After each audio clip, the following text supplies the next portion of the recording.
حالا بخند، مرگ من بخند، بیشتر، یکم بیشتر. آها، حالا شد.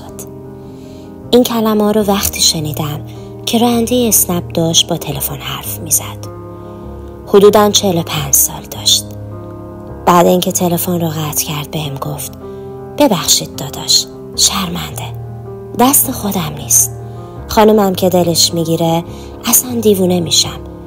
یه چیزایی میگم که جوونا نمیگن، ولی خداییش اجقم و عجیجم نمیگم. بعد زد زیر خنده. خندیدم و گفتم دمت گرم، کارت خیلی درسته. گفت خدا پیغمبری نمیخوام لاف بزنم، ولی با اینکه سواد درست حسابی ندارم دکترای عاشقی دارم. میدونی مهمترین نشونه عشق چیه؟ گفتم نه. بعد همینطور که بوق میزد تا ترافیک باز بشه گفت خنده. گفت تو وقتی عاشق یکی باشی عاشق خنده هاش میشی. اون وقت هر کاری میکنی تا بخنده.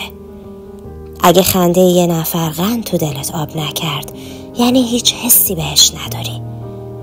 اگه خندش یادت موند و صبح تا شب جلوی چشت اومد یعنی دل باختی، حتی اگه نخوای قبول کنی. وقتی پیاده شدم و کرایه رو حساب کردم بهش گفتم میدونی تو نشونه های عشق چی از خنده مهمتره؟ گفت چی؟ گفتم هیچی از خنده کسی که دوستش داری مهمتر نیست. خودت و خانومت خوشخنده باشید همیشه. موقع رفتن 2 بوق زد، یعنی تو هم همینطور.